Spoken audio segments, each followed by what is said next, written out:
あなたは同級生に殺意を抱いたことがありますか？遡ること17年前の2005年1月23日、アメリカ・イリノイ州、日曜の昼時で賑わうマクドナルドの店内に3人の若者の姿がありました。ハンバーガーにかぶりつきながら笑っている少女はサラ・コルブ16歳。同席する2人の少年もファストフードを口に押し込みながら高揚した様子で身振り手振り話しています。そうやって休日の何気ないひとときを過ごしていたティーンエイジャーたち。誰の目にとどまることもなく空腹を満たした3人は駐車場に停めていた車に乗り込み走り去ります。しかしこれは単なる平和なランチのワンシーンではありませんでした。3人が乗った車のトランクにはあるものが積んであったんです。そのあるものとは同級生の遺体。車のトランクに遺体を隠したまま談笑を続ける16歳の少女たち。同級生を無残にも殺害した犯行の全貌とは。過激な行動に走った少女の心を支配していたもの、それは異常なまでの嫉妬心だったんです。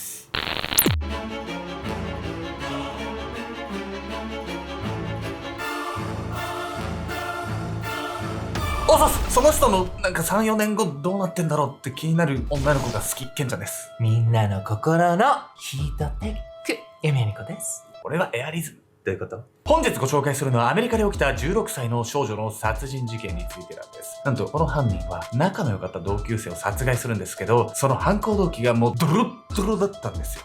ドロッドロ。同級生殺害ってなんか思春期特有のいざこざみたいな話なの？メトラの皆さんとかにもね、もしかしたらね、似たような感情を抱くとかそういう時期とかね、あるかもしれないんです。それではまずね、事件が発覚したシーンから見ていきたいと思います。エイドリアンの行方。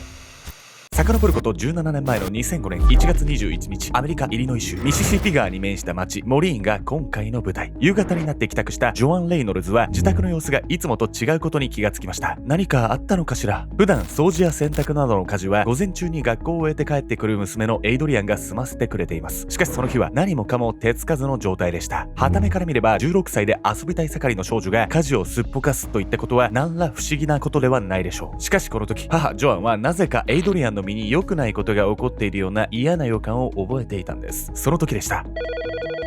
エイドリアンさんはおられますか？出勤時間になっても店に来ないもので。電話はエイドリアンがアルバイトをしていたレストランチェッカーズの店長から。この話を聞いた途端、母ジョアンの嫌な予感は確信に変わりました。バイトにも行っていないなんて何かあったに違いないわ。ジョアンがすぐにそう思ったのは、この日がアルバイトの給料日だったから。遊ぶための金を欲していた娘が給料が手渡される日にわざわざサボるなどということは考えにくい話でした。母ジョアンは帰宅した夫トニーとも相談し、その日の午後8時警察に通報します。確かに10代の女の子だったら給料日なんて何が何でも出勤しそうだけどね。そうなんですよね。この後ね、調べによってエイドリアンが実はとんでもない事件に巻き込まれたことが明らかになっていくんです。その後、警察の捜査が進むと、複数の証言からエイドリアンが失踪した当日、彼女と行動を共にしていたという2人の人物が浮かび上がりました。エイドリアンと同級生のサラ・コルブとコーリー・グレゴリーです。あの日はエイドリアンと3人でランチを食べに行ったのよ。その後、私の車であの子の家の向かいのマクドナルドまで送って、そこで別れたわ。警察官から事情聴取を受けたサラとコーリーは示し合わせたかのように同じ説明をしました。なぜ家の前で降ろさなかったんだい？警察官の質問に対し、サラは首をすくめてこう答えます。エイドリアンがそうしてって言ったの。男の子のコーリーと一緒にいるのを見られたら父親が怒るからって。サラは警察官からどんな質問をされても極めて冷静に回答。つい先日遊んだ同級生が行方不明になったにもかかわらず、落ち着き払っているその様子はまるで氷のように冷ややかでした。いかにも怪しい感じじゃない？なんかサラから何か情報を引き出そうとするのはかなり難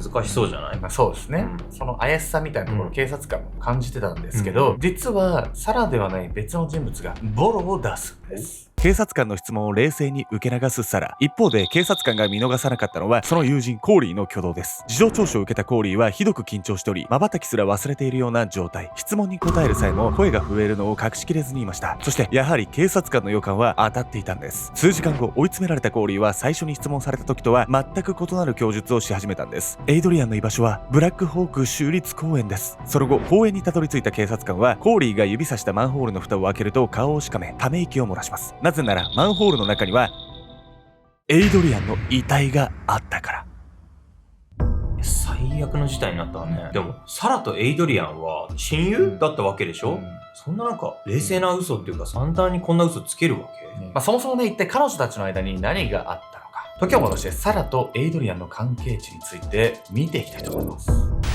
アウトリーチセンターの女王2003年、サラ・コルブは15歳の頃、高校を中退し、イリノイ州が運営する教育機関、アウトリーチセンターへ通い始めました。サラは母親とママ父と3人で暮らしていましたが、ママ父とは反りが合わず、家出を繰り返しては問題行動を起こしていた、いわゆる非行少女。気性の荒い彼女は同級生とも衝突が絶えず、元いた高校に居場所がなくなってしまったがゆえ、このアウトリーチセンターへ通うようになったんです。アウトリーチって何？アウトリーチとはですね、うん主に社会福祉で使われるような単語なんですけど、アメリカではね、アウトリーチという名がついた学校もあるほどのキーワードなんですけど、はいはい本日のメトラキーワード、アウトリーチについて。アウトリーチとは手を伸ばすを意味する英語から派生した言葉。社会福祉の分野では誰かの助けが必要でも自分から申し出ることができない人に対し公共機関から出向き支援を届けることを意味します。アメリカにはコミュニティカレッジという2年生大学が存在します。コミュニティカレッジは地域住民に平等な教育機会を提供するために設立された大学で、通常の4年生大学に比べて敷居が低いのが特徴。サラが通っていたのはこのコミュニティカレッジに付属するアウトリーチセンターでした。アウトリーチセンターではサラのように学校に通えなくなった若者に対しても幅広く門戸を開き、様々な学習プログラムを低コストで提供しています。その中で彼女が受講していたのは、高校卒業と同等以上の学力が認められる GED という試験に合格するためのプログラムでした。そんなアウトリーチセンターへ通う日々の中で、サラは後に友人となるコーリー・グレゴリーと出会います。彼女たちが最初に出会った場所は地元のショッピングモールでした。コーリーがモールの裏でタバコを吸っていると、同じくそこへタバコを吸いにやってきたサラ。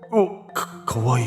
さらに一目惚れしたコーリーは彼女とお近づきになろうと積極的に話しかけます。そうしているうちにサラはこんなことを言い出したんです。ねえ、高校なんかやめてアウトリーチセンターに来なよ。すっかりサラに夢中だったコーリーはこの後、なんと彼女の言う通りに高校を中退し、アウトリーチセンターへ通い始めるんです。学校まで変えちゃうなんてすごいわね。そうですよね。うんそしてね、アウトリーチセンターにやってきたコーリー、より一層さらに入れ込んでいくんです。アウトリーチセンターでのサラのあだ名はゴスの女王。彼女は全米 PTA が子供に聴かせたくない音楽ナンバーワンに選ぶほど過激なラップデュオ、インセインクラウンポッシーの熱狂的なファン。彼らの影響を受けた奇抜なファッションからそうしたあだ名で呼ばれていたんです。いかついアクセサリーや無数のピアスで派手に着飾ったその姿はセンターの中でもひときわ目立っていました。やっぱりサラはすごい子だ。センターでのサラの存在感を目の当たりにしたコーリーはますます彼女に心酔。さらにはショーンという恋人がいましたが、コーリーは思わず彼女について回るほどでした。しかしこの後、サラの興味はコーリーでもショーンでもないある人物に注がれるようになります。その人物こそテキサス州からやってきた新入生エイドリアン・レイノルズだったんです。ここで2人が出会ってしまうわけね。そうなんです。そしてわずか2ヶ月の間に2人の運命は急速に悲劇に向かっていくんです。出会ってしまった2人。サラがアウトリーチセンターへ通い始めてから1年後の2004年11月、新しくエイドリアン・レイノルズという16歳の少女がアウトリーチセンターにやってきました。テキサス州から引っ越してきたばかりの彼女は海兵隊に入隊する夢を叶えるため、サラたちと同じ GED プログラムを受講しに来たんです。ねえ、新しく入った子見た？ああ、可愛いよな。エイドリアンは愛らしいそのルックスとテキサス特有の訛りのある話し方ですぐに同級生から注目の的となりました。そしてそれはすでに女王の座を確立していたサラも例外ではありません。ヘイ、エイドリアン、私の名前はサラ、よろしくね。エイドリアンに興味を持ったサラは進んで彼女に話しかけるようになります。エイドリアンもリーダー格のサラに好かれるのは悪い気がしなかったのか、話しかけられるたび明るく笑って受け答えしていました。意気投合した二人はここから一気に親友になっていくんです。そしてある日、サラはエイドリアンにこんな話を持ちかけます。ねえ、私の仲間内でやっているパーティーに来ない？もちろん。嬉しそうに答えるエイドリアンでしたが、このパーティーで二人の関係を一変させる出来事が起こってしまうんです。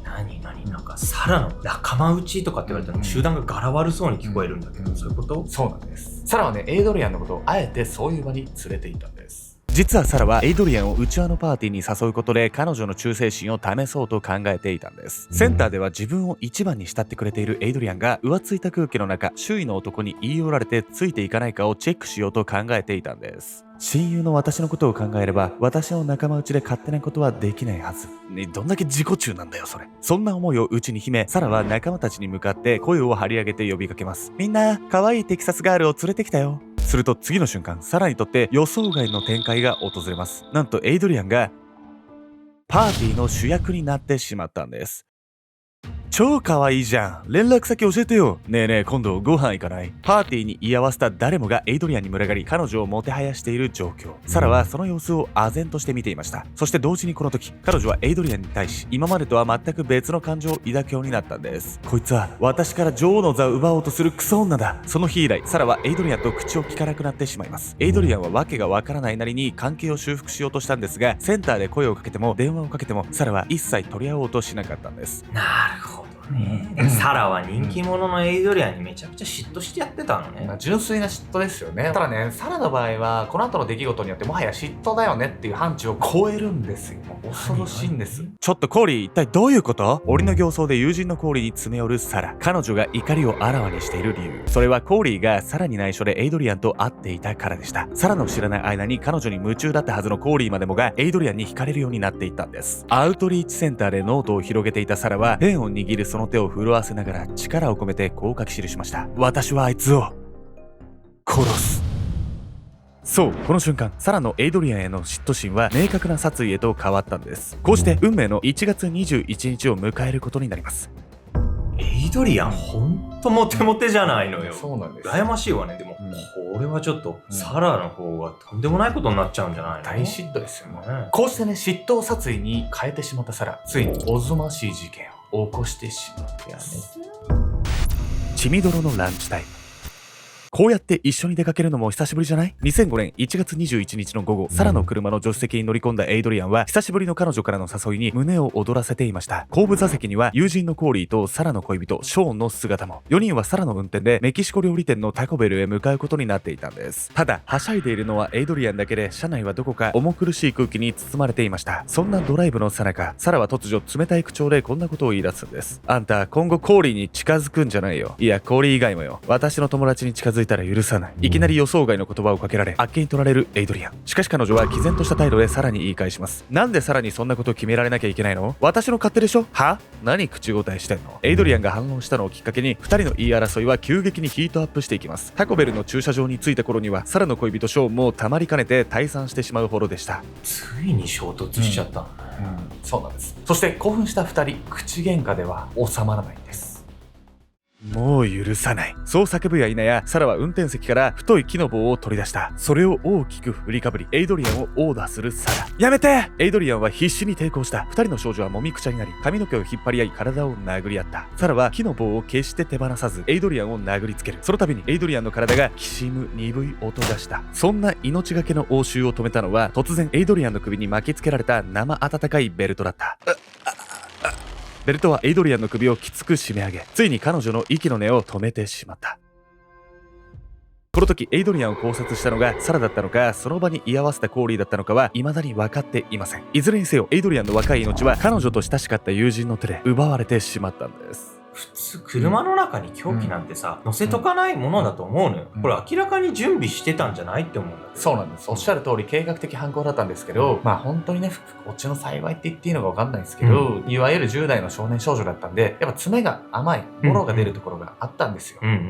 エイドリアンを殺害した後、サラとコーリーは遺体を車に乗せたままサラの祖父母の農場へ向かいます。この農場で2人は遺体を埋めようとしたり、ガソリンをかけて燃やすなど様々な方法で隠蔽を試みるんです。しかし冬場だったこともあり、農場の地面は固く凍っていて掘り返せず、遺体を燃やしても焦げるばかりで灰にもならず、どの方法もうまくいきませんでした。結局その日のうちに遺体を処理することはできず、2人は2日後の2005年1月23日、新たに友人のネイサン・ゴーデットを迎え、再び農場を訪れるんです。ねえ、病的でクールなもの見たくない？そんなサラの誘い文句に乗せられてやってきたネイさん。もともと残虐行為に興味があった彼は喜んで犯行に加わりました。そこから3人は隠してあったエイドリアンの遺体を引っ張り出し、バラバラに切断。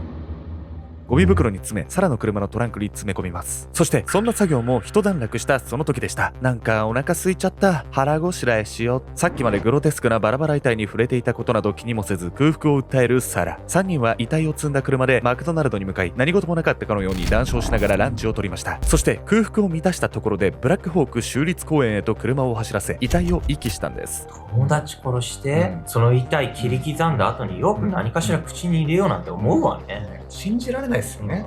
それだけね、彼らの精神性っていうのはね、本当に常軌を逸していたんです。2005年2月1日、エイドリアンの殺害からわずか11日後にサラとコーリーは殺人隠蔽の罪で起訴されました。翌年、それぞれに言い渡された刑は、サラが懲役53年、コーリーは懲役45年、遺体遺棄を手伝ったネイさんは懲役5年となりました。このうちネイさんは結局2008年に釈放されているんですが、後に自動車事故で死亡しているんです。ところでメトラの皆さんは最後にエイドリアンの首を絞めた人物が誰か分かっていないと説明したのを覚えているでしょうか？それは裁判を通じ、サラとコーリーが互いに罪をなすりつ付け合っていたからなんです。このように一切反省の色を見せないサラはエイドリアンの死について次のように供述しています。エイドリアンが死んだ時、私は何も感じませんでした。彼女が3人の中で一番重い刑を課されたのは、こうした発言も相まって更生の余地がない冷淡な人物だと判断されたためでした。何も感じなかったというこのサラの言葉には果たしてどんな意味があったのか。一説ではサラはバイセクシャルでエイドリアンに恋心を抱いていたという話もあります。もしかするとサラはエイドリアンに友人を奪われることというよりも、彼女が自分以外の誰かに好意を寄せることに嫉妬心を抱いていたのかもしれません。何も感じなかったというその発言、それにはサラがエイドリアンに抱いていた複雑な感情を自身の中で打ち消すような意味もあったのではないでしょうか。